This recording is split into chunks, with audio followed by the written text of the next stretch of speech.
Magandang araw mga kaibigan. Sa ngayon po ay binabato nila ng napakaraming corruption issues ang mga Duterte. Lalo na si BP Inday Sara. Kasama na rin si PRRD na siya daw ang utak ng kalakaran ng illegal na droga nung kapanahunan niya, na siya yung nambudol lang daw siya, yung war on drugs niya. Hindi yung totoo dahil ineliminate lang daw niyang mga kalaban niya sa industriya, but actually siya ang utak ng pagpapalaganap ng illegal na gamot. Ganon. Basta binabato nila ng kung ano-anong kasamaan itong mga Duterte. Ito, napakagandang balita dahil ito po ang pruweba, katibayan, kung anong klaseng leadership, anong klaseng pamamahala, anong klaseng governance ang meron ang mga Duterte. Hindi ito ibinabalita sa mainstream media. Salamat kay Mr. Jason Za na nagre-research tungkol nito at nagpo-post. Kaya, nalalaman ko at ibabahagi ko sa inyo. Okay.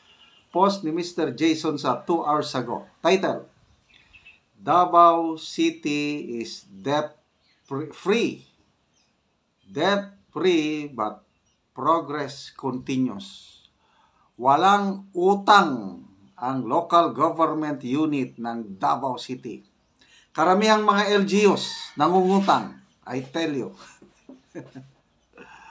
Ngayon ko lang nalaman na walang utang ang Davao City. Ito, 7 years of singkan without being indebted to Cinco.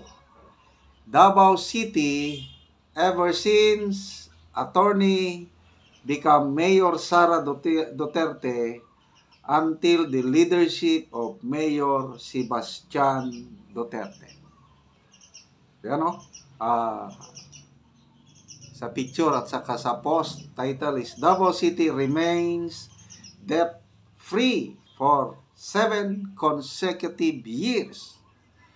So, pangatlong taon na ngayon ni Mayor Sebastian Duterte, no? Ibig sabihin, yung first 4 years, nagsimula na walang utang ang Davao City. Yung unang termino siguro ni Mayor Inday Sara, may utang pa. Maybe, panahon pa ni Mayor Rodrigo Duterte, may utang pa. Kasi, normal po yan.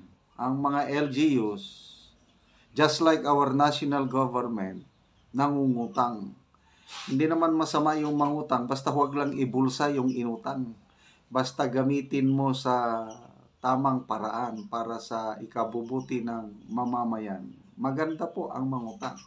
So, ayun, sinimulan, then Mayor Inday Sara, mga reforma. Anong malala kong reforma?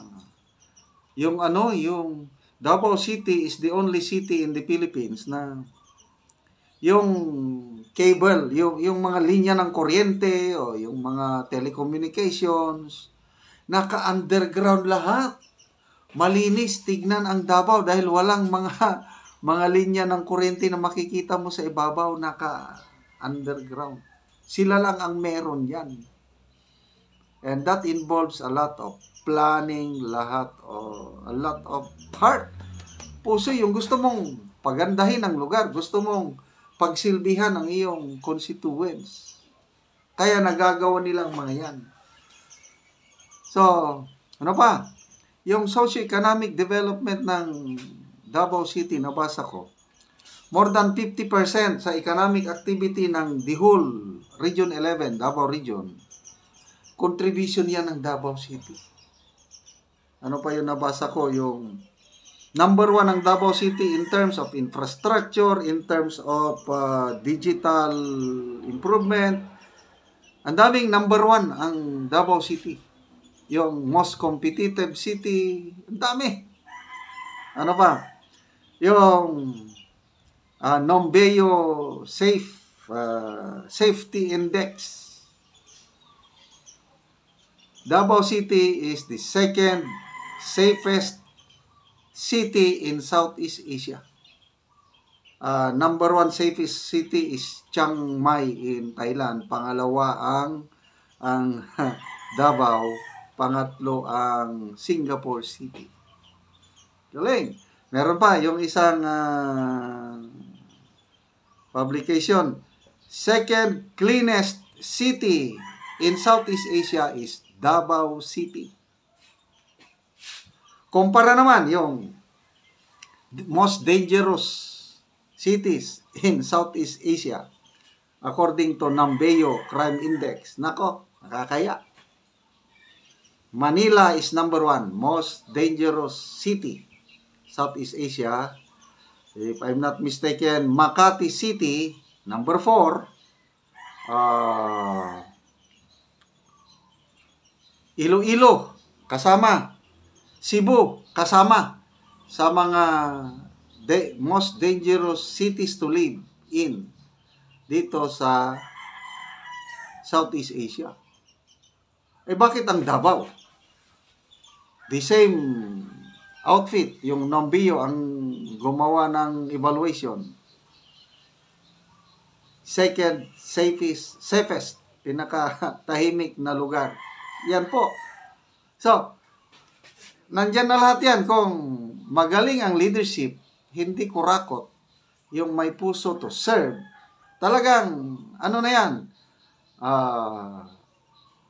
tahimik, malinis, then ito na nga, yung wala ng utang. Bakit hindi na sila nangungutang? Continuous ang development, continuous ang pag-asenso ng lugar.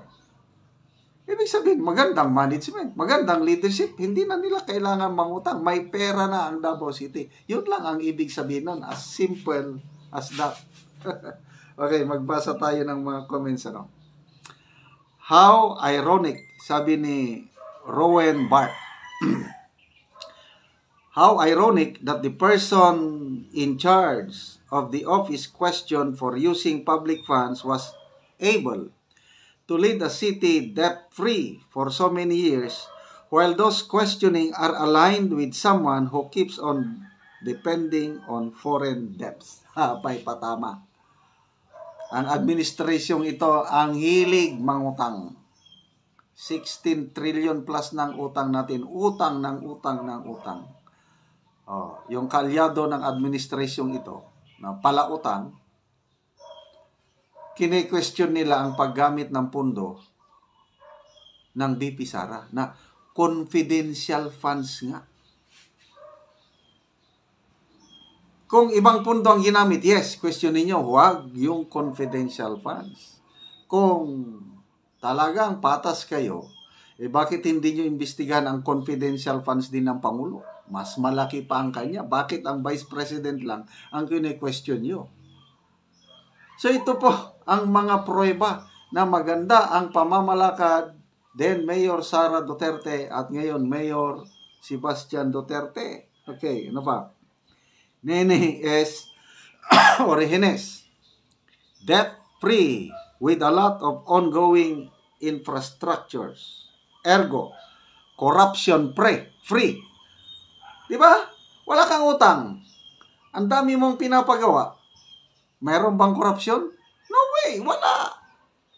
Buhos ang serbisyo, buhos ang pera ng taong bayan para sa taong bayan. Gikan sa mamamayan para sa mamamayan. Ganun yun. Thank you taga Davao pala ito. Thank you to our LGU government officials headed by Mayor Baste, PRRD, Kong Pulong, and BP Sara for your honest leadership.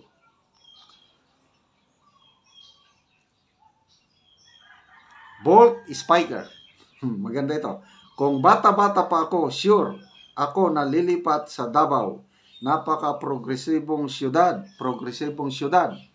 na probinsyang atmosphere, wala ka nang hahanapin pa. May mura pang mga lote doon, malapit sa dagat, malapit sa ilog, at mga taniman. I know kasi natanong ko yan sa isang taxi driver na dati siyang nakatira sa may malapit sa Baywalk. Ang ganda yung Baywalk nila.